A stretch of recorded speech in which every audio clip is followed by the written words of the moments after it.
Bonjour à tous. Salut Christine. Bonjour, Ça va? ça va bien, merci. Ouais. Yes, bienvenue aujourd'hui pour un live, j'allais dire spécial. Il y a pas Mathieu, mais on a Christine qui est venue avec un projet que l'on va construire du coup avec Coda et Softer. On va attendre que les gens arrivent petit à petit. Je vais vérifier que le live fonctionne bien. C'est bon, je me vois. Mettez un petit mot dans le chat quand vous arrivez. Ah, je vois des gens arriver.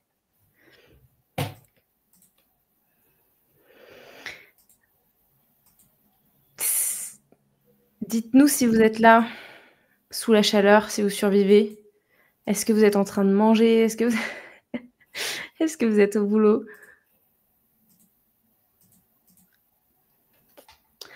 Bon, on va attendre que les gens arrivent. Toi, du coup, Christine, dis-nous-en un peu plus sur toi. Qui es-tu et quel beau projet tu nous amènes? Alors, dans le contexte du projet du jour, je suis chargée de communication dans un cabinet d'accompagnement RH et notre besoin, ce serait de pouvoir gérer les inscriptions aux événements qui sont organisés, aussi bien à destination des consultants de l'équipe que des personnes qui ont été accompagnées par le cabinet. Donc voilà. Intéressant. Et donc si on résume, l'idée c'est ça, c'est d'avoir des utilisateurs sur, le portail, d'avoir des consultants, des candidats, intéressés pour, participer à des événements et qu'en fait Oui, chacun, que ce soit les consultants ou les candidats, puisse s'inscrire à des événements. c'est ça. C'est ça. Et quel type d'événement vous avez en tête? Alors, on pense à des webinaires, on pense à des afterworks, on pense à des temps de partage d'expériences ou, par exemple, Mmh. entre candidats, des témoignages de réussite sur certains secteurs d'activité pour pouvoir justement encourager d'autres personnes qui souhaiteraient se reconvertir dans ces milieux-là. Voilà, d'encourager le partage collectif de compétences et de connaissances aussi bien entre les consultants que les candidats. Je vais prévenir la communauté que nous sommes en live.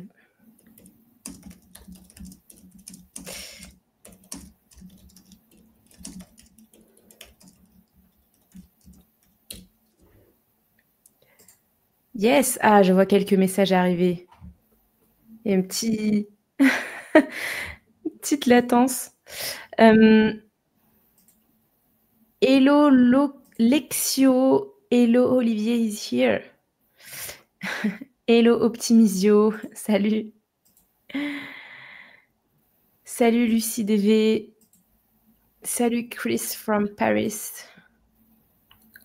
Trop chouette. On se sent moins seul désormais avec tous ces messages dans le dans le chat. Hello Yannick Le Gall. Hey Yannick, il faut que tu nous dises où tu en es dans la construction de ton doc Coda pour ton collectif. Olivier, il a démarré à 5 minutes, ça va. En plus, on était en retard. Yes, mais du coup, je vais vous partager mon écran pour que ce soit plus concret.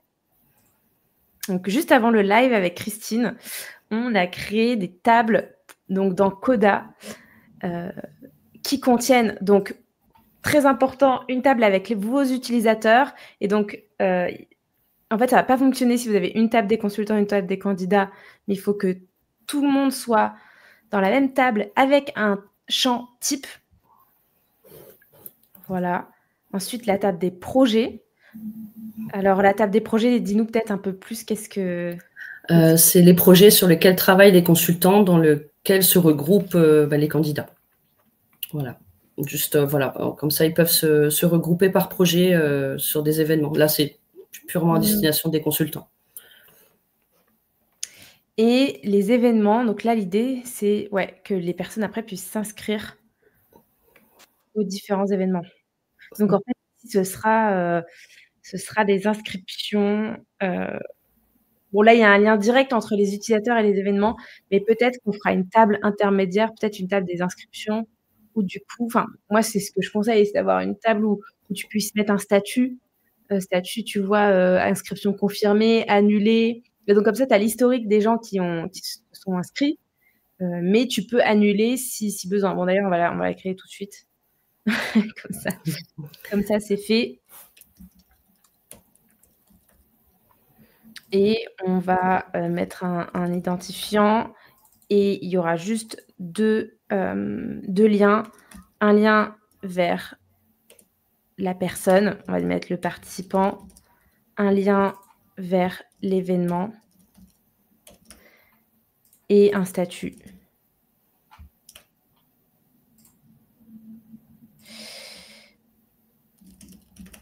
Attente, confirmer ou annuler. Avec les petites couleurs. Yes, et donc là, on va se créer une petite relation vers les utilisateurs et une relation vers les événements. Du coup, ce lien-là, je vais l'enlever en fait. Ce lien-là aussi et je vais ici donc avoir un lien, comme je disais, vers le participant, vers l'événement et un statut. Et donc dans Coda, on peut aussi se créer des doubles colonnes. Il ne faut pas oublier de cliquer sur ce bouton Create Column pour que votre colonne apparaisse aussi dans l'autre sens en fait. Et là, on peut se mettre une petite formule qui est simplement le participant. On va concaténer le participant avec le nom de l'événement.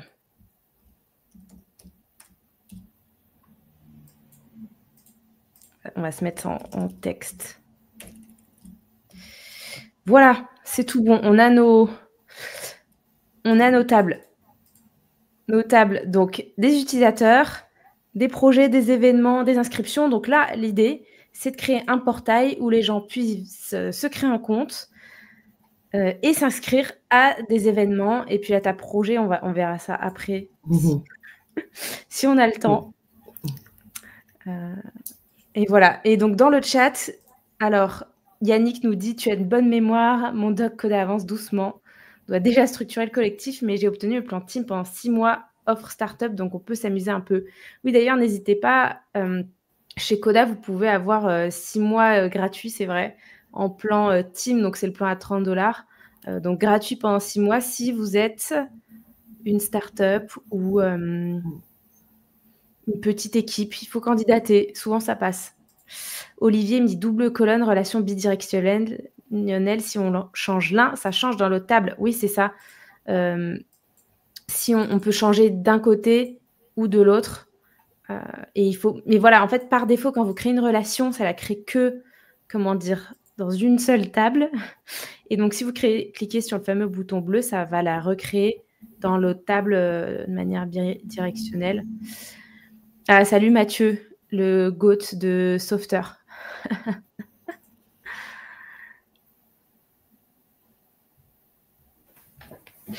Ok, c'est parti. On attaque Softer.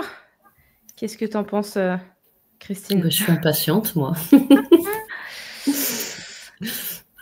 Alors, on va créer une nouvelle app. J'ai vu qu'il y a plein de choses qui ont changé dans Softer. Ça fait un bout de temps que j'en fais moins. Qu'est-ce qu'on fait? Est-ce qu'on start with a template? Est-ce qu'on start from scratch? Je pense qu'on va start from scratch. Ouais, parce que les templates, ça va jamais aller. Et là, tatam, on voit Coda apparaître dans les sources de données. Non, j'ai dit que Mathieu est GOAT de Softer. Mais Christine, toi, tu as déjà fait du Softer, peut-être? Oui, j'en ai déjà pratiqué, mais il y a longtemps. J'avoue que j'ai plus remis mon nez dedans. Ah, bah voilà. Voilà. Donc, ça me fait une belle piqûre de rappel, là. Ah, donc on doit mettre mon personal API token. Je pensais l'avoir déjà mis. Ou je vais mettre connect later parce que je crois que j'ai déjà mis le. Ouais, voilà, j'ai déjà ma source quelque part, si je dis pas de bêtises. Ah non, sinon c'était dans un autre doc. Bon, c'est pas grave. Alors là, on arrive. On a déjà tout un tas de pages qui nous ont été créées et vous voyez dans Software maintenant, on a les interfaces, les datas et les users en haut. Donc finalement, dans une même app Software, on peut connecter plusieurs datas, du mélange d'Airtable, de Coda, de Notion. Là, dans les utilisateurs, on va aller synchroniser notre table user. Et là, dans nos interfaces, on va aller construire notre portail. Et c'est marrant, aujourd'hui, les pages utility, comme ils les appellent, elles sont séparées du reste. En fait, c'est des pages spéciales. Vous avez votre connexion, les settings du compte, mot de passe oublié, ouais, reset password, enfin voilà. Le lien qui a expiré, mauvaise permission. Bon, au moins, ça évite de se casser la tête à les reconstruire. On a déjà les petits logos, les petites images. Dommage qu'on ne puisse pas sélectionner la langue par défaut. Et que ça ne nous génère pas toutes les pages dans la bonne langue, quoi. Ce serait incroyable.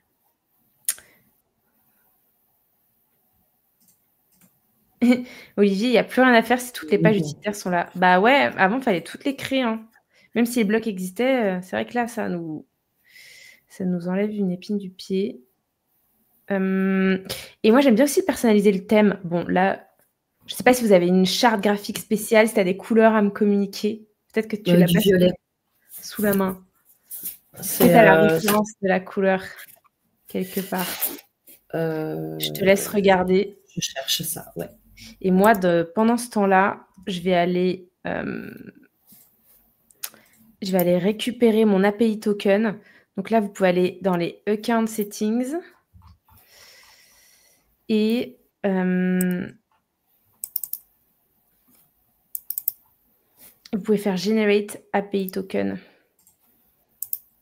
Je vais donner un nom. Software portail. Et là, ça va me générer l'API token.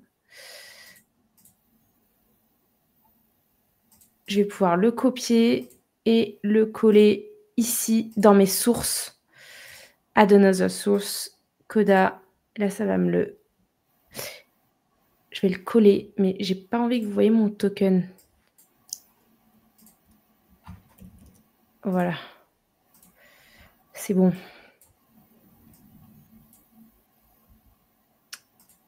Je suis de retour.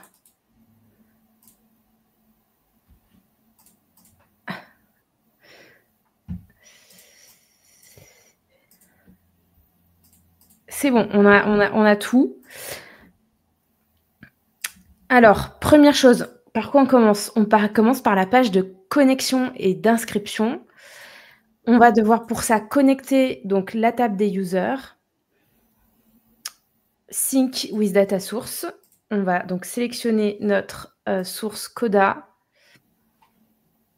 Ici, je tape le nom qui est projet Alumni. Notre table utilisateur. C'est pour ça que c'est important d'avoir tous les utilisateurs dans la même table. Sinon, on est bien embêté quand on sélectionne une table. Là, en fait, ce qui est chouette, c'est que vous pouvez sélectionner si vous voulez synchroniser tous les utilisateurs ou uniquement ceux qui correspondent à certains critères. Donc, par exemple, peut-être que les utilisateurs inactifs, à terme, vous ne voulez pas les synchroniser. Bon, là, je vais mettre All. Et en fait, l'intérêt, c'est que dès qu'un utilisateur s'inscrit dans Software, il va venir, si vous avez déjà en fait des users dans la table Coda, eh bien, ils vont venir se rapprocher, notamment sur l'email.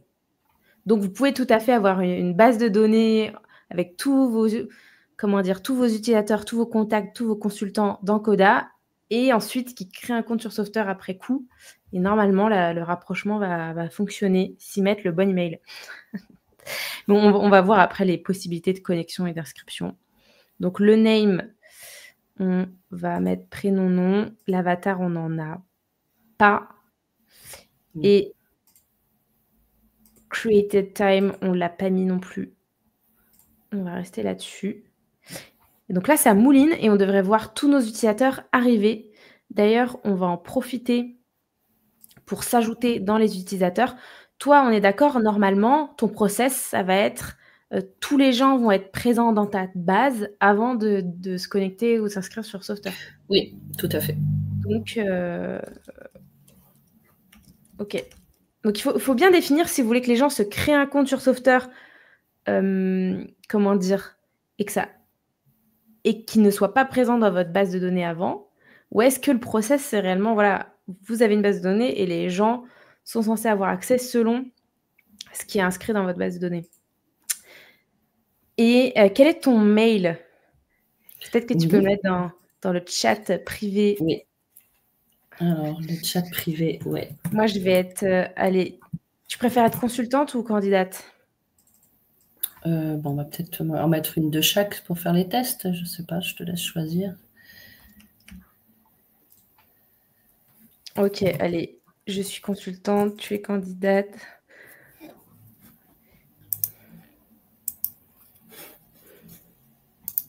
Et...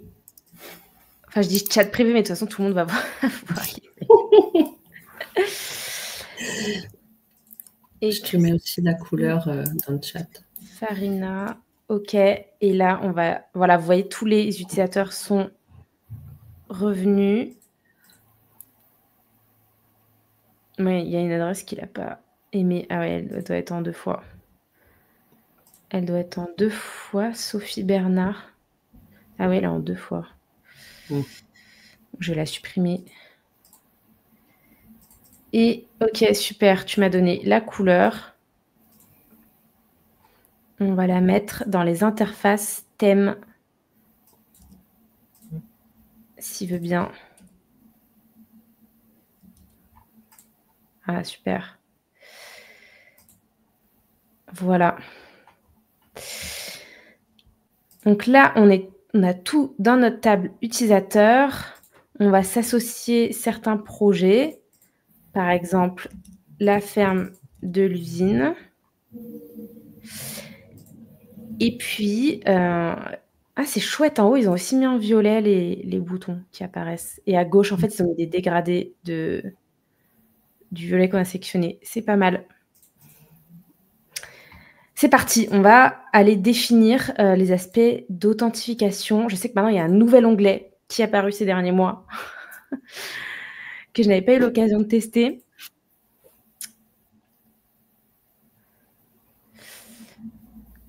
Donc là, on peut choisir si les utilisateurs peuvent se loguer ou pas. Donc ça sert à rien. Enfin, si on a des utilisateurs, on doit leur permettre de se loguer. Pas trop faire autrement. Comment les gens vont se connecter? Est-ce que c'est avec un mot de passe? Est-ce que c'est avec un lien magique?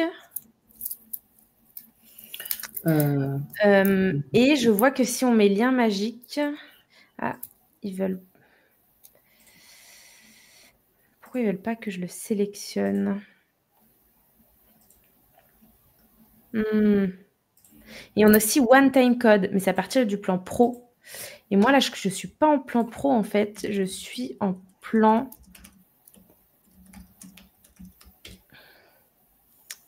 Ah, je me suis un peu enflammée. J'ai un ancien plan, mais qui est le plan web basique. Donc, j'ai pas ces choses-là. Et Magic Link... Ah, voilà, Magic Link.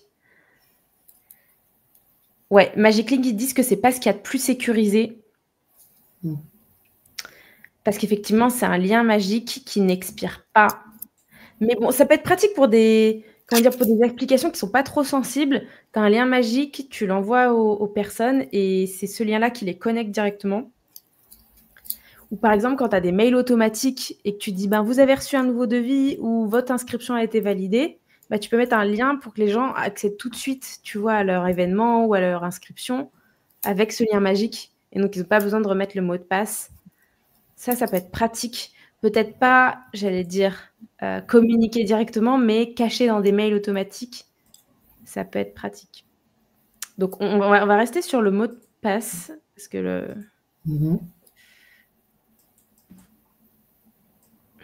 on va traduire petit à petit en français.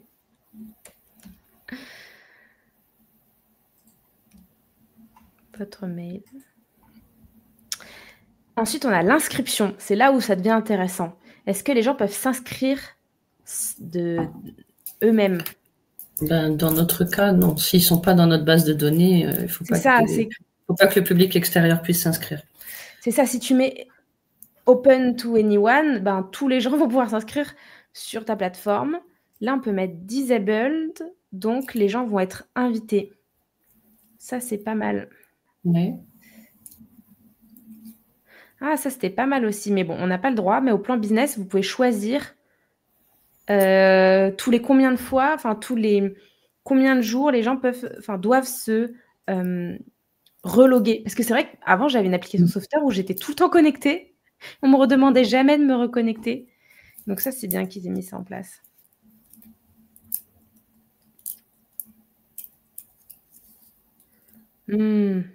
Et combien de temps ils peuvent avoir l'application ouverte sans activité. Donc, franchement, ils se sont vraiment améliorés sur les paramètres d'authentification. Donc, nous, on veut que les gens soient invités.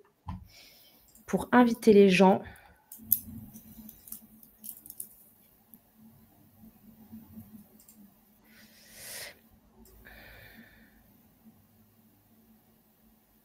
par contre, pour inviter les gens, c'est ça la vraie question.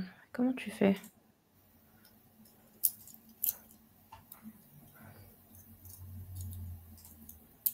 Je crois que là, tu peux personnaliser tes mails. Donc, from name, on peut mettre Christine.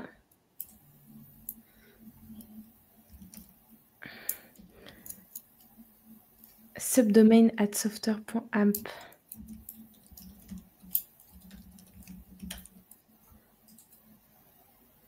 Something went wrong. Ah, ok. Il faut que je change le nom de l'app. On va peut-être pas appeler l'app Christine. On va l'appeler Alumni. Alumni. Ah, ça existe déjà. Alumni Event. Ça te va ?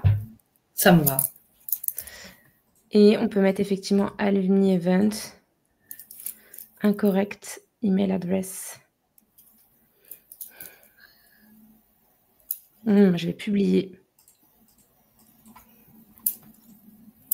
Hello Xavier, t'es en retard. Et oui. J'ai publié l'application. Et là, voilà, on va mettre aussi Alumni Event. Voilà.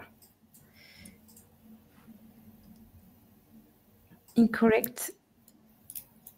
Ah, ok.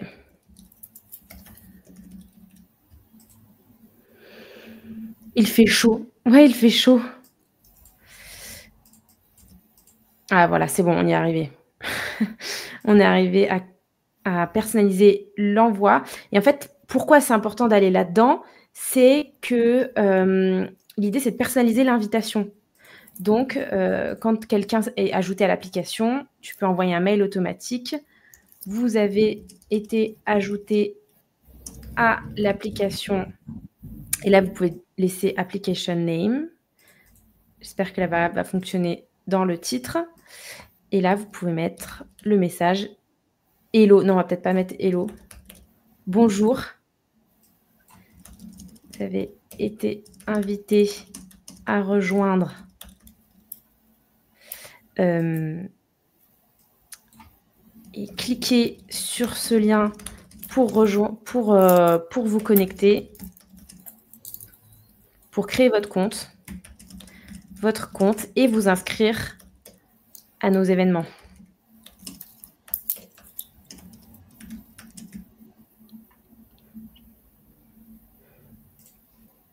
Voilà, donc maintenant, ce qui est chouette, c'est que salut Laetitia, on peut vraiment personnaliser tous les mails automatiques qui sont envoyés, les mails d'invitation. Si vous activez le one-time code, les mails aussi, bon, on va pas le faire, mais les mails de changement de mot de passe. Non, là, c'est le mail de changement d'email et le même mail de changement de mot de passe. Et donc, normalement, dans les users, on va pouvoir se retrouver. Moi, je suis là. Toi, tu es là. Et voilà, en fait, c'est ici que ça se passe. C'est que tu peux envoyer invite comme ça les deux utilisateurs dans l'application. Okay. Il y avait pas mal de setup, mais on est arrivé au bout. Pour récapituler, quand vous créez l'application, allez faire un tour dans authentification pour choisir un peu vos règles. Est-ce que tout le monde peut s'inscrire ou pas? Allez synchroniser vos utilisateurs et allez paramétrer dans les notifications. Pourquoi ça m'a pas enregistré?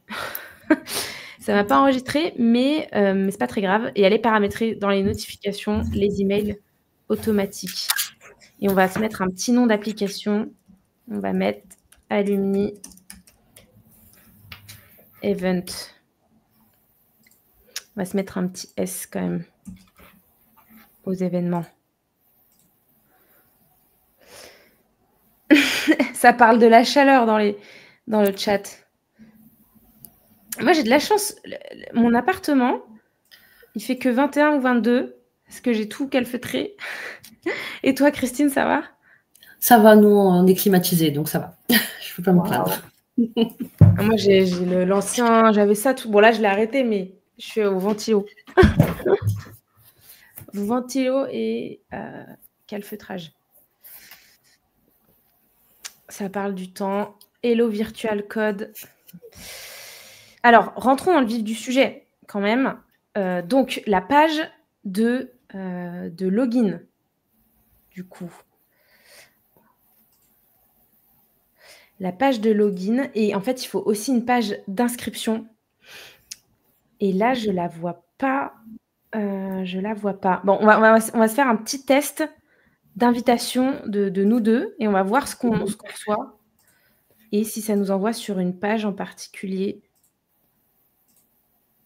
Voilà, il y a un mail qui est parti. Normalement, voilà. Voici le mail que j'ai reçu. Vous avez, donc, bonne nouvelle, les variables fonctionnent bien dans le titre.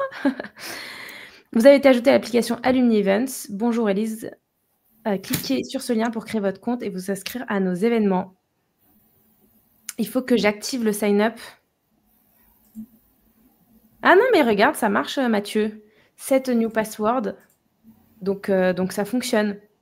En fait, on ne veut pas que tout le monde puisse s'inscrire. On veut que les gens qui sont invités.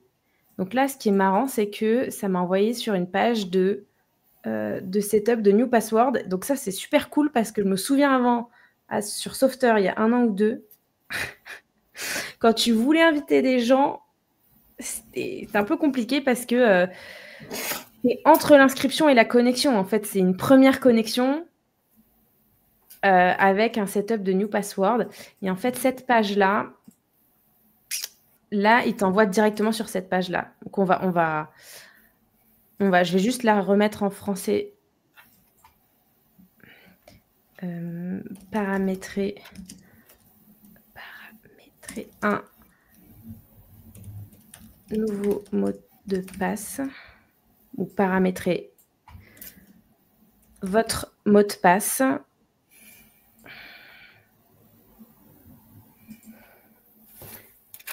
C'est top ça, mais je peux pas paramétrer les...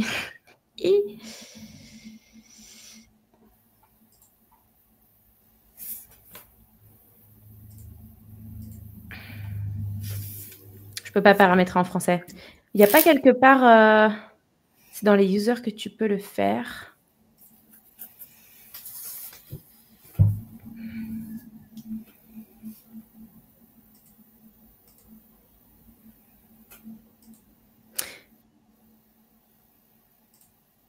Tab user software. Ah, ici. Non, mais là, j'aurais bien voulu paramétrer cette page-là en français, mais il veut pas.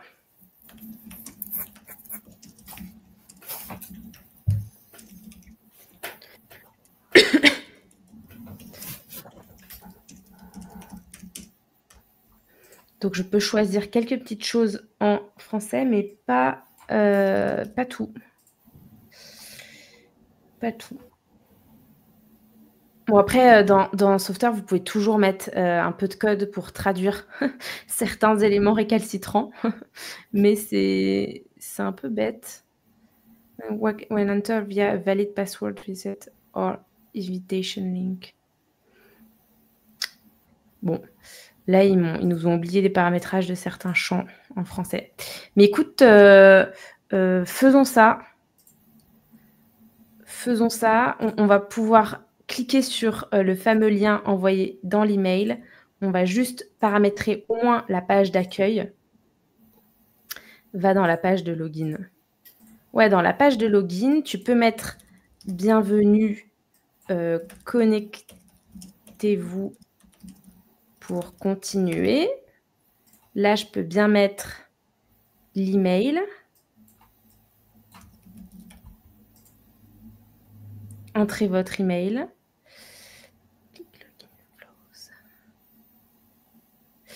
Et ici, j'arrive. Tu me dis click login flows.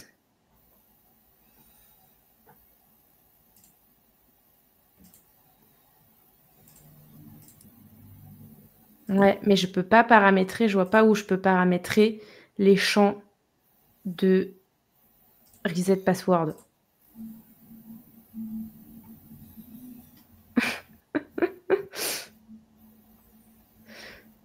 Les champs email et pour le password. Qu'est-ce qu'il me dit? Je suis les indications de Mathieu dans le chat. Attendez, on va y arriver. On va aller dans user. OK. On va aller dans les authentication, email, password. OK, waouh, c'est caché. En vrai, c'est caché.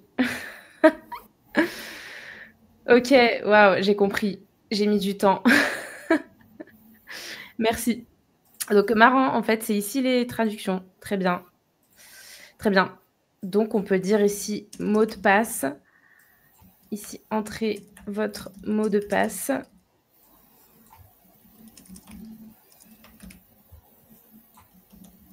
Wow.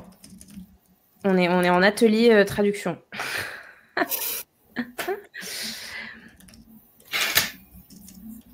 Nouveau mot de passe. Choisissez un mot de passe sécurisé.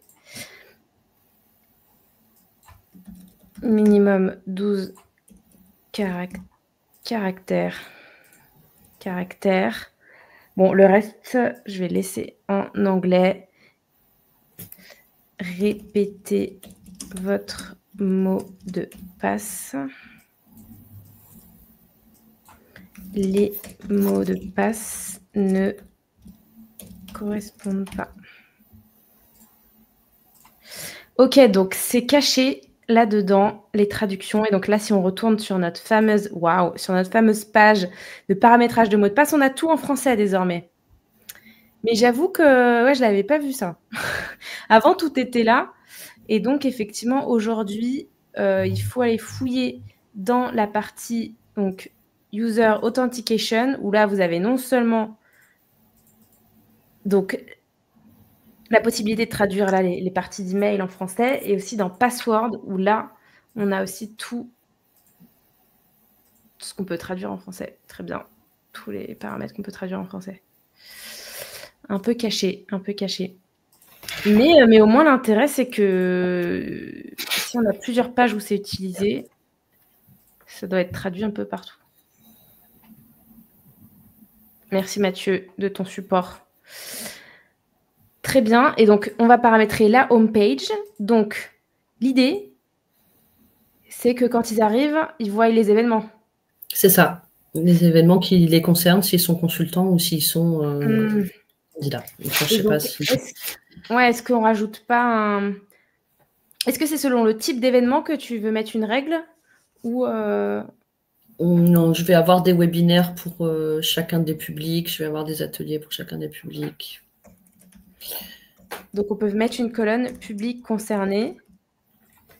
avec un sélecteur, consultant ou candidat.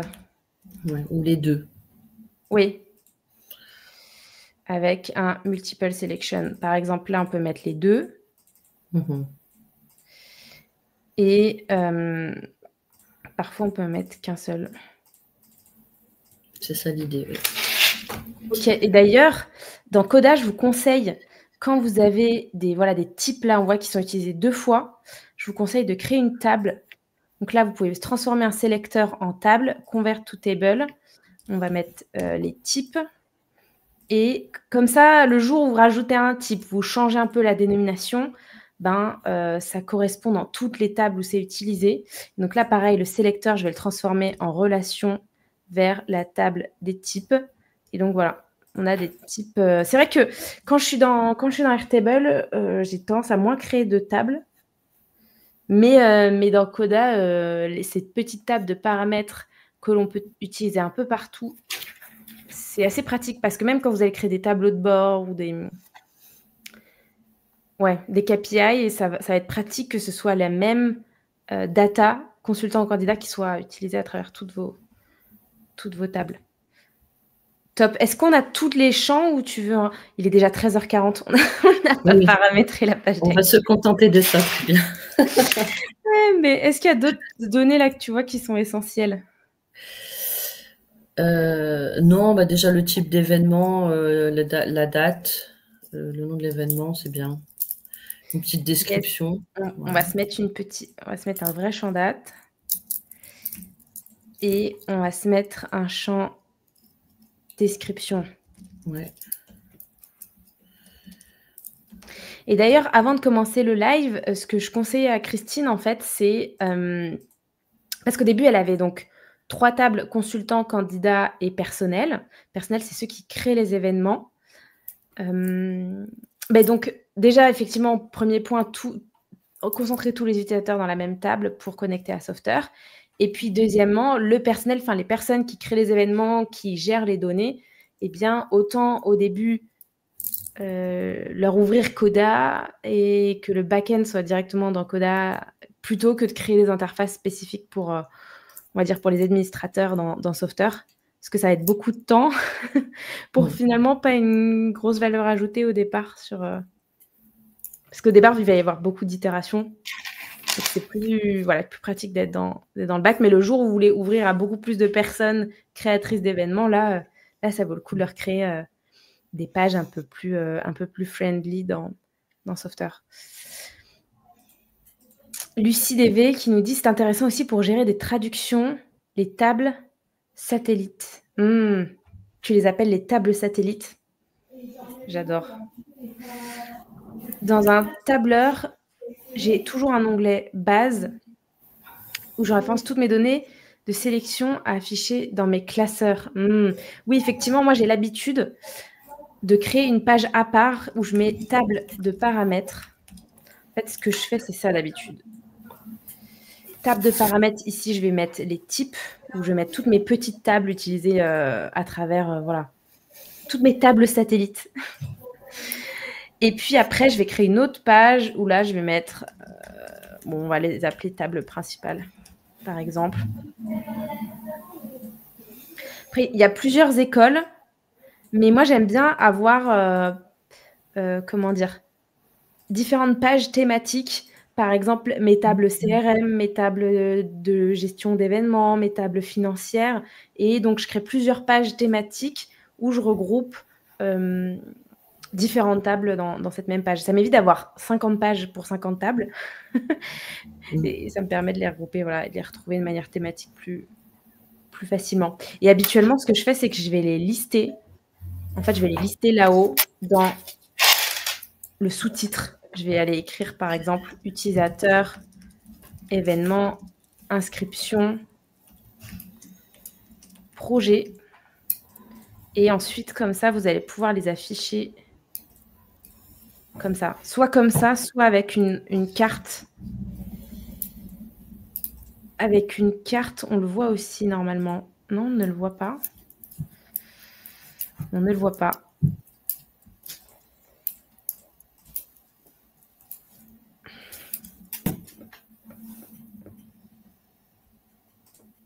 Normalement, on voit la description. Je ne sais pas ce qu'il me fait. Bon, normalement, on voit la description, mais là, je ne sais pas ce qu'il me fait, Coda. Parce que si je vous montre ce que j'ai fait... Ah bah non, finalement, j'ai pas mis des cartes. Mais voilà, ce que j'ai fait sur mon Coda à moi, c'est que j'ai regroupé les tables dans différentes thématiques et je les ai listées comme ça sur les cartes. Revenons à nos moutons. Lucie, il me dit dans Coda, il existe un moyen de voir les connexions entre les tables. Bah, ici, tu peux aller dans la doc map et tu vas voir les tables. Et si je dis pas de bêtises, voilà, tu vas pouvoir voir quand même les liens. Mais effectivement, si tu veux plutôt un modèle de données, Mathieu Bus, il a créé un pack pas mal pour créer ton modèle de données. Alors, je vais voir sur Slack.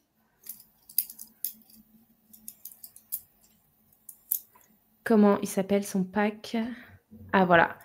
Il s'appelle Data Visualisation. Non, il s'appelle même PowerDoc. Et donc, dedans, vous allez pouvoir créer voilà, facilement vos... Enfin, automatiquement, ça va être généré, votre modèle de données. Donc, je vous le conseille, le pack PowerDoc. Voilà. Alors, revenons à nos moutons. Ici, quand on arrive, l'idée, c'est d'afficher la liste des événements. Donc, document, il s'appelle Alumni. Et la table événements. Yes. Donc là, on a déjà une première proposition.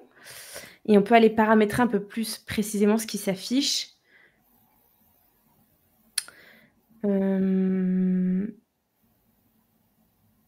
Le nom, main section. Le type d'événement, inscription. Cette inscription, on va le cacher. Le nom de l'événement, je me dis bien que c'était inversé. Le nom d'événement, on va le mettre en titre, en heading. C'est gros. Le type d'événement, on peut le mettre ouais, comme ça. En plus petit, même en tag.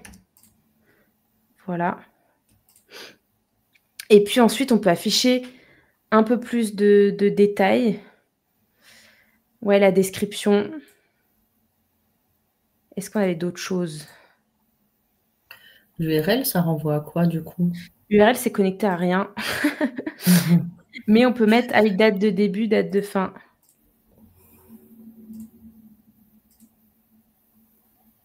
Voilà, par exemple. Mais oui, c'était connecté. C'était connecté à rien.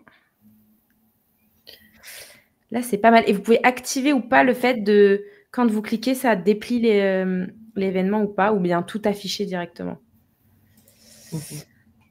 On peut laisser comme ça. On peut enlever le bouton d'ajout d'événement. Ce n'est pas l'objectif. La barre de recherche, on peut la laisser. On peut nommer rechercher un événement.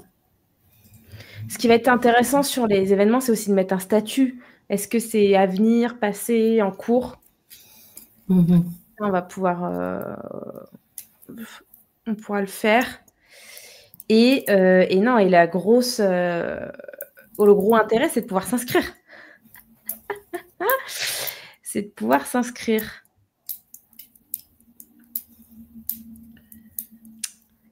Je suis en train de réfléchir. Est-ce que tu veux que les gens puissent voir les autres inscrits? Non, pas forcément. Ok. Est-ce qu'on fait un bouton d'inscription directement ici? Ou est-ce que... On devra peut-être limiter les places à certains événements.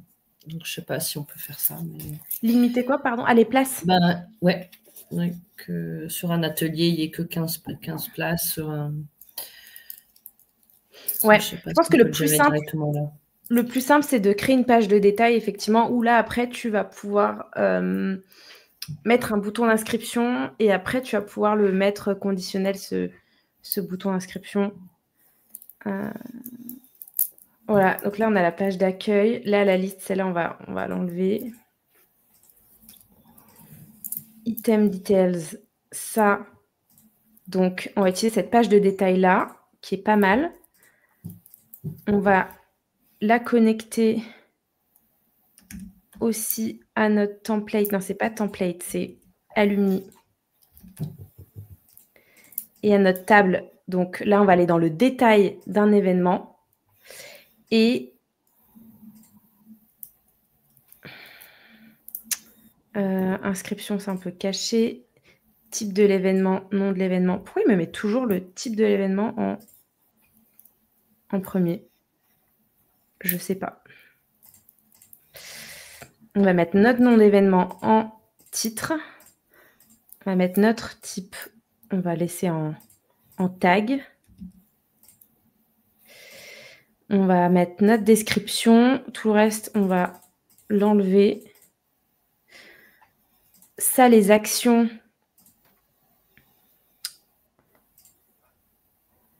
Est-ce qu'on met ça dans les actions? Je vais regarder. Edit record. On va enlever les actions.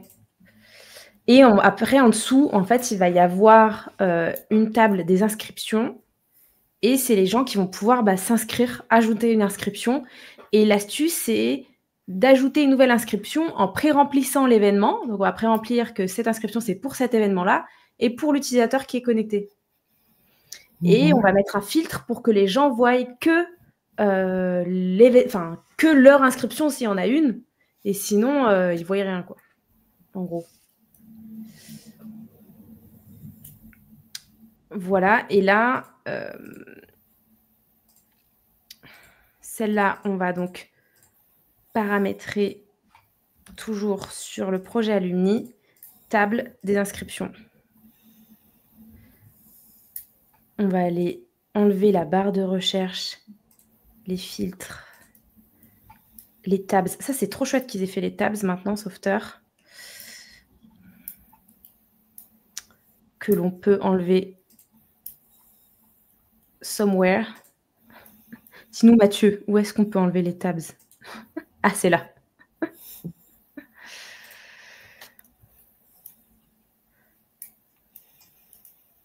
Et du coup, je suis forcément dans une tab. Bon, on va laisser ça dans une tab. C'est pas très grave. Et dans les actions, on va mettre le participant et l'événement juste. Comme ça, moi, on va double-checker que c'est bon.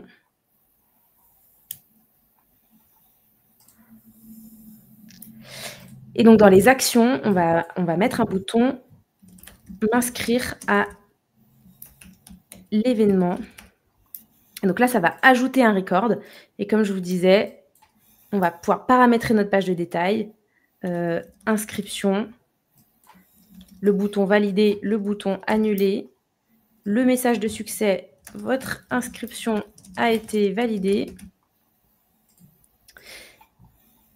Et on veut que les personnes, en fait, elles ne vont pas rentrer grand-chose. Elles vont juste... il va juste y avoir des champs cachés où l'événement, ça va être l'événement sur lequel on est. Donc, Details Page, Record ID. Et le participant, pareil, il va être le logged in user. Logged in user, email ou Record ID. Logged in user, Record ID. On va tester comme ça. Et on peut quand même... Normalement, dans le statut, ça met par défaut... On va quand même mettre un statut. Par défaut. Statut, par défaut, on peut le mettre en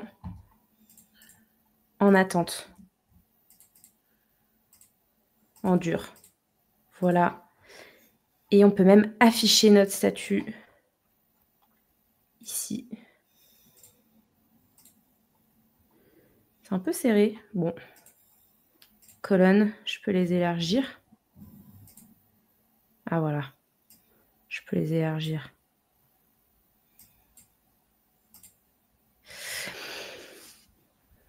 Et Mathieu nous dit, tu supprimes le container tab. Je supprime le container tab. Container. Mais si je supprime là, ça va pas tout me supprimer? Ah, move out. Waouh, incroyable. Donc j'ai move out ma table. Très bien. On apprend des choses. Il y a plein de choses chouettes qui sont arrivées sur Software dernièrement. Donc allez tester les containers, allez tester les authentifications. En vrai, ça change la vie. Yannick qui me dit, tu utilises toujours Arc, le projet va s'arrêter. J'étais pas au courant, mais je voyais bien qu'il m'envoyait moins de mails. Mince. Zut. Il faut qu'on change de navigateur. Bon, après, j'ai pas 1 milliard de favoris non plus, mais c'est chiant. Ok. Bon. Je savais pas. Mais effectivement, en tout cas, je remarque que ce soit Brave ou Coda, c'est plus rapide que du Google Chrome pour Coda. J'ai dit quoi? Que ce soit Brave ou Opera, c'est plus rapide que Google Chrome, donc j'irai pas sur Google Chrome. Il y a le inline editing dans les tables si tu veux tester. Incroyable. Incroyable, il faut que je teste. Je l'ai vu passer. Je ne sais pas si c'est possible avec du Coda. Mais je vois que c'est sorti. Incroyable. Tous les points de frustration à l'époque sont résolus petit à petit. Donc ça, formulaire, je vais l'enlever aussi parce qu'on n'en a pas besoin. Et donc, il faut juste qu'on connecte ça avec notre page de détail. Donc, action. Et donc, quand on clique sur une carte, item on click, on veut que ça ouvre la page de détail. Et là, on sélecte la page qui est item details. Et donc, ça devrait fonctionner. Et on veut quand même filtrer ça. On peut d'ailleurs afficher, comme ça, on pourra checker beaucoup plus facilement. Je vais afficher la colonne public concerné. Comme ça, on peut juste vérifier que nos filtres fonctionnent bien. Et je vais mettre un petit filtre. Add filter.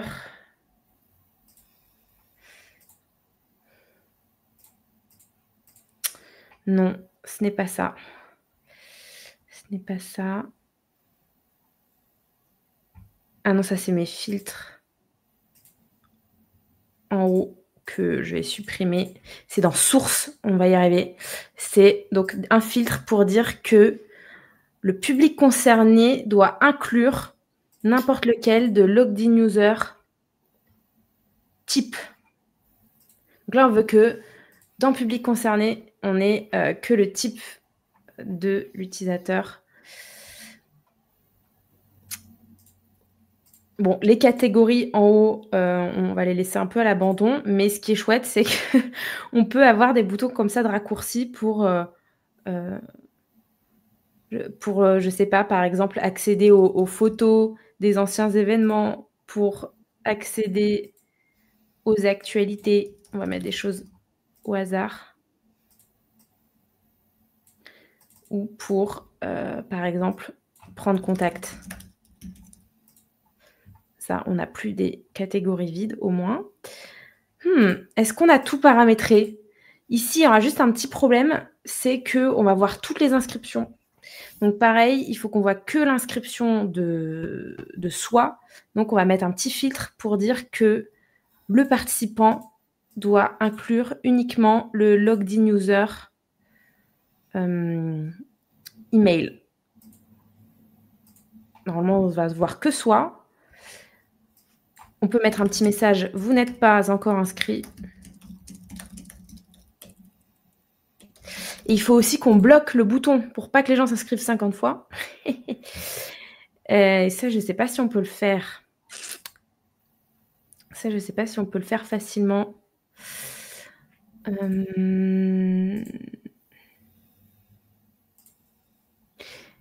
Dis-nous, Mathieu. Non, comment on fait pour bloquer à une seule inscription? Parce que là, j'ai fait avec ce bouton-là, mais peut-être que peut-être qu'il y a des astuces pour bloquer les boutons.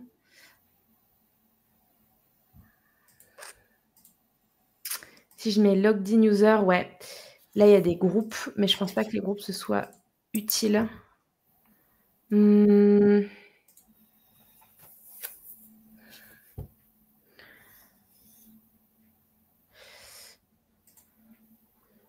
train de réfléchir.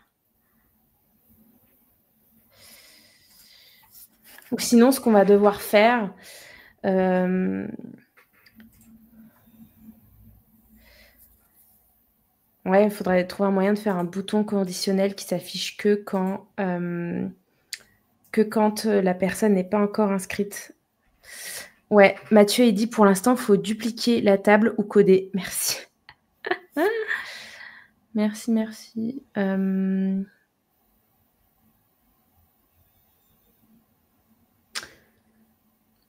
Mais oui, en gros, je pense qu'il y a un moyen. Bon, là, on va pas le faire tout de suite, mais il y a moyen en dupliquant, en distinguant le bouton et la table d'inscription, de, je pense, mettre des conditions sur le bloc du bouton, dire que le bloc du bouton d'inscription s'affiche que quand la personne n'est pas inscrite et à l'inverse, une fois qu'elle est inscrite, tu enlèves le bouton.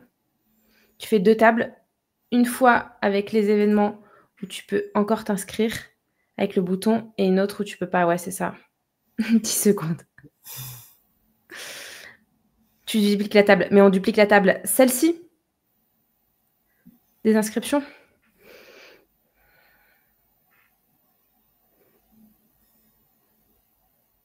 Ouais, c'est ça. Il faut utiliser la... Ok, bon, on va le faire, du coup, vu qu'on est lancé. Ici, c'est pour s'inscrire à l'événement. Et l'autre, oui, il n'y aura pas de bouton. Bah, c'est bien ce que je pensais. Mais là, on enlève l'action. Là, c'est que pour participants qui incluent l'email. Donc là, il n'y a pas de bouton.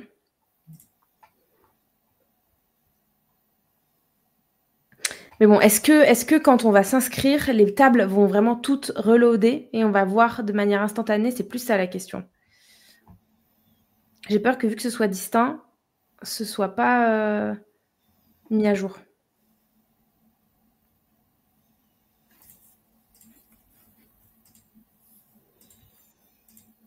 Hide block if. Hide block if. Ouais. Ok. Oui, en fait, tu peux soit faire hide block if ou bien mettre des conditions ici. Mais oui, hide block if. Là, on peut dire si bah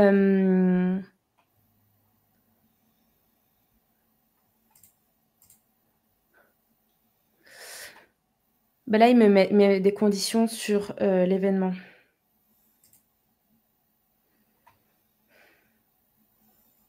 Alors que moi, je voulais des conditions sur l'inscription.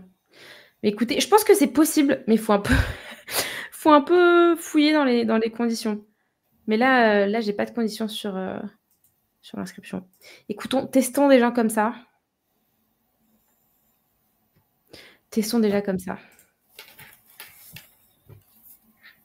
Ouais, testons déjà comme ça et je finirai cette histoire d'inscription après. Allez, c'est parti. Est-ce que tu as cliqué sur le lien ou pas encore, Christine? Moi, j'ai déjà validé un mot de passe, oui. Ok, bah, c'est parti. Moi, je vais en mettre un.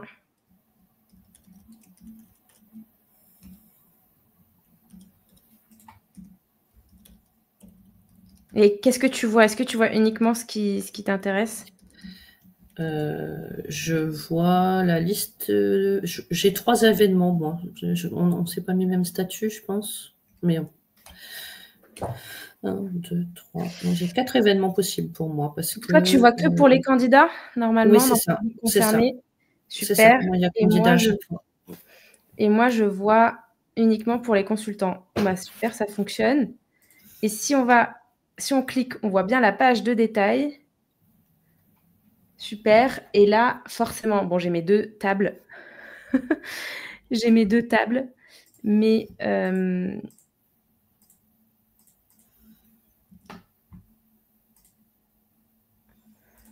je vais enlever au moins le bouton sur la deuxième table. Je vais mettre ici que je vais le cacher s'il est vide. Normalement, il devrait y avoir un endroit hide entire block s'il est vide au moins.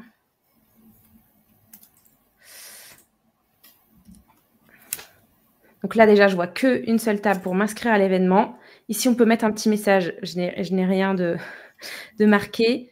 Valider. Et quand on valide, ça devrait m'inscrire à l'événement.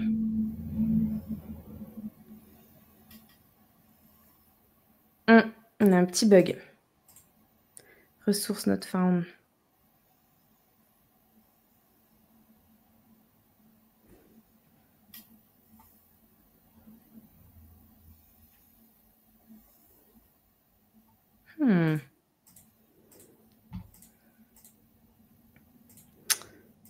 On va aller voir. Est-ce que l'événement, le participant... Peut-être que participant, je vais mettre l'email. Et que l'événement, je vais mettre le nom de l'événement. On va voir si ça fonctionne comme ça.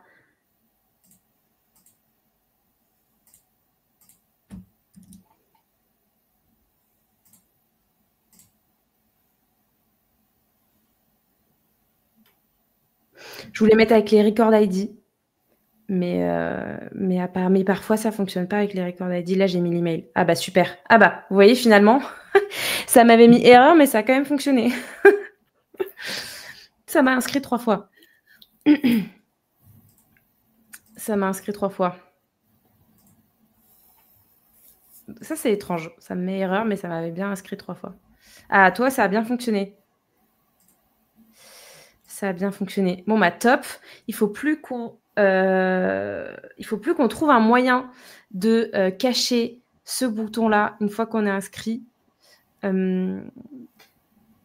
Voilà, et qu'on n'affiche plus que cette table qui est en dessous.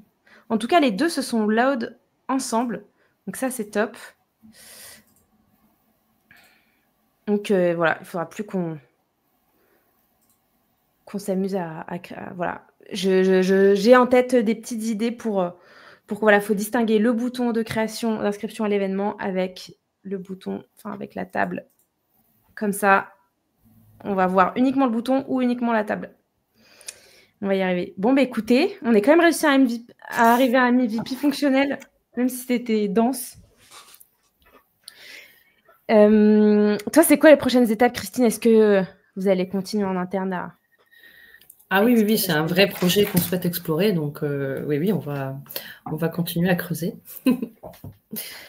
Oui. Bon, mais écoute, si tu veux, juste après, là, on met sur pied cette histoire d'inscription. et comme ça, tu peux le présenter en interne. Super. Un MVP. Et puis voilà. Mais merci en tout cas pour tous vos messages dans le chat, votre aide dans les, les dernières configs software, les nouveautés. Et puis, ben, écoutez, je vous conseille d'explorer software là parce qu'il y a plein de nouveautés. Vous avez vu les containers, les authentifications, même les graphiques. Je vois qu'il y a des nouveautés, les boutons de raccourci. Enfin, c'est incroyable. On peut même maintenant switcher d'un layout à l'autre pour une liste. Vous pouvez dire, bah, tiens, je veux des cartes comme ça, mais en fait, je change mon format de carte. Je veux des cartes verticales. Enfin, tout est beaucoup plus fluide qu'avant, je trouve. Je ne sais pas ce que tu en penses, toi, Christine, de software, des nouveautés. Ça m'a donné envie d'y retourner, en tout cas, puisque ça faisait un moment que je n'avais plus mis le nez. Et ouais, il y a plein de nouveautés intéressantes. Merci. Bon, écoutez, merci beaucoup. On laisse la place à la prochaine émission. Et puis, ben, on se retrouve dans un mois pour un autre live. Ciao! Salut à tous! Merci.